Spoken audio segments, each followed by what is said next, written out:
Hello, my Phipps family friends, Phipps family and friends from Phipps Family Homestead. This is Evelyn. You know, everybody's getting really prepared for the winter storm, and I could not, in good faith, not say something. I mean, so what I want to do is I follow this lady called Sherry Black on Facebook, and she had a really nice winter storm preparation list that she had compiled to share and for us to be safe. Now, where I'm currently staying, we have very cold weather. Right now it's like -2, and tonight it's going to get down to -8. So, 8 below zero, 2 below zero right now. But anyway, before any storm, you need to be prepared. I have family and friends that are down south that are, in the direct path of the storm. But anyway, what I wanted to do is to share some of that information with you. I hope you don't mind. And I'm going to be reading from her preparation list if you don't mind. So before the storm, like 24 to 48 hours ahead, she says to charge all your phones, your power banks, your tablets, your rechargeable lanterns, fill your vehicle gas tanks in case the stations happen to lose power. Get cash and small bills in case card systems go down. Pick up all your prescriptions, get your essential medications together. Download movies, books, and maps for offline use. Movies and books for the kids, because I'm telling you, they'll drive you nuts. But, you love them, right? You have to identify at least one warm room in your house to camp out in case the power does fail. You need to locate the water shutoff valve and the breaker box right now, not later. And I called my husband because I was like, honey, where's the water cutoff valve? And he's like, I don't know. So now we got to figure out where that is. I mean, I know where the breaker box is. So you need to set your fridge and your freezer to colder settings to hold temperatures longer. So water and pipe protection. You got to leave your faucets dripping, on exterior walls when the temps drop below freezing. You got to open the cabinet doors under the sinks to allow warm air circulation. Disconnect the garden hoses from outdoor spigots. Cover outdoor faucets with insulated caps or towels. Hey, wrap a sock around it, okay? 2-3 socks. No, and you can do that because there's some socks you can't find right now, so you only got one of. So you need to know how to shut off the water quickly if a pipe does burst. That's, so I'm looking for it today. In regards to the shutoff valve, you need to fill some jugs, buckets, bathtubs with water that you can use for flushing and washing. Food and kitchen prep. Keep 3 to 5 days worth of no cook food, which means you don't have to cook it, like peanut butter, tuna, bread, crackers, canned meat, boxes of cereal, fruit cups. Have a manual can opener available. And doggone it, I don't have one, so I'm going to have to get one. You need to buy shelf-stable milk or powdered milk if necessary. And I know some people in my Rebel canning group that I joined, they can milk. I don't know how, but they do. You need to keep a cooler ready, a cooler, to move the fridge food outside if power is out and the temperatures are below freezing. I think that's a wonderful idea. Moving the food outside, long as you put something on the top where no animals or whatever can get at it. You need to avoid stocking large amounts of perishables right before the storm. Don't be buying all this stuff you don't need right now that is going to go bad if the power goes out. So heat and home safety.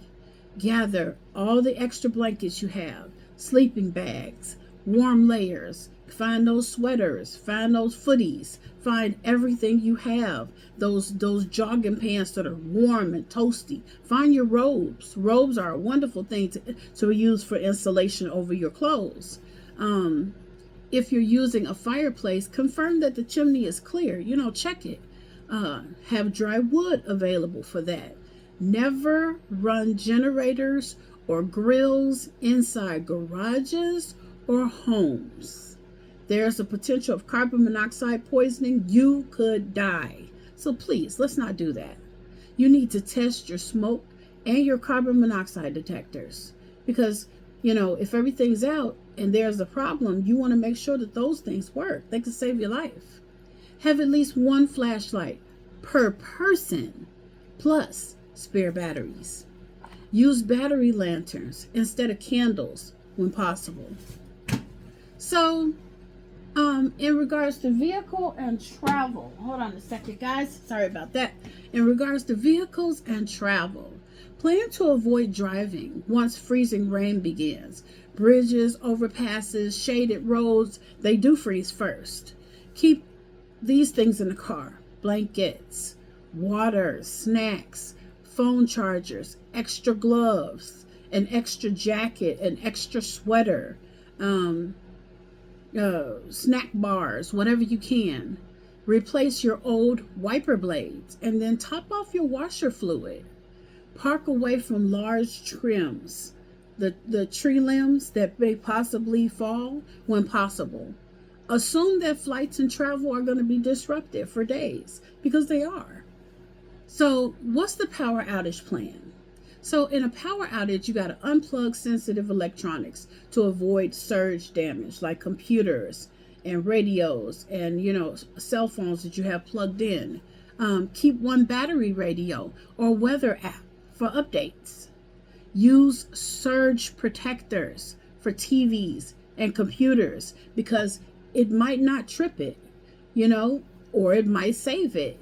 So it's best to use surge protectors all the time anyway.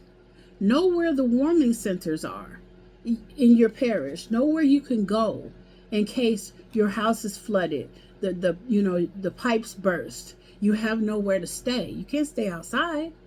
Have extension cords ready if you're using a generator outside. You want to get the longest extension cords you can. Keep your refrigerator closed to preserve cold air. The kids, every 5 seconds, they're going to be going in the refrigerator thinking that they're hungry.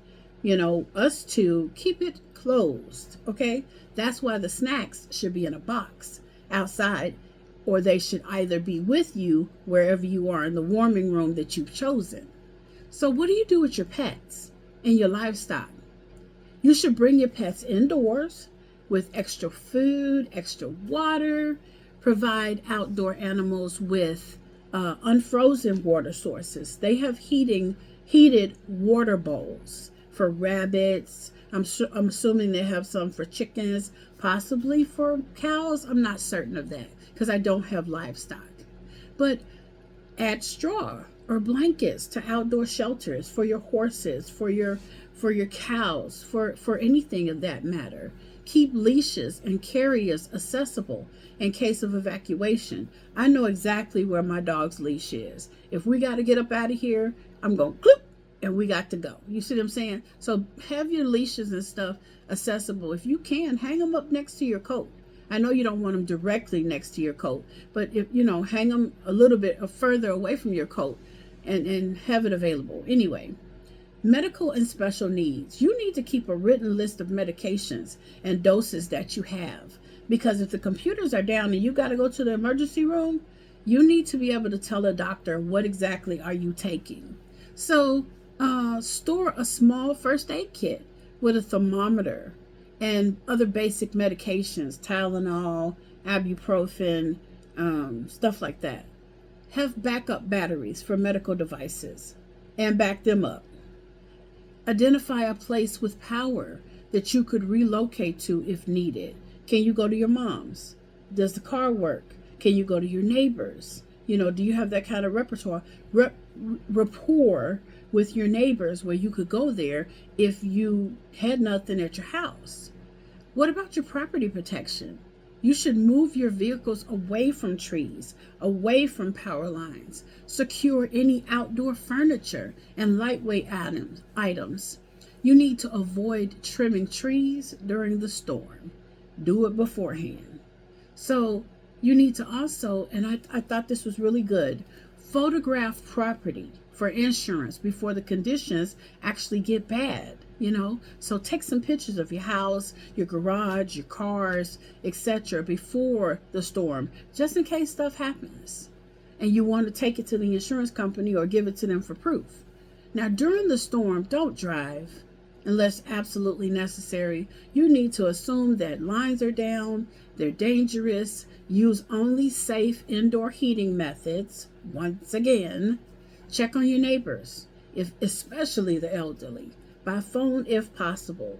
If your parents are elderly, you need to be on the phone if you can. Don't stay on too long. You just want to get, the update about them, and then you want to let them go. You want to be able to reserve power in case you need to call other people, and in case you want to call your mom back, your dad back, etc. Now, report outages to utility companies rather than 911 because we want to leave that open for real emergencies. So after the storm, walk carefully. Ice may have refrozen overnight. Check your pipes for leaks as the temperatures rise. Throw out refrigerated food if it was above 40 degrees for more than 4 hours. Avoid DIY electrical repairs after or around down lines. You are not an electrician. Leave it alone before you get zapped and your hair stands on top of your head or you're dead. Leave it alone. So be patient. Be patient.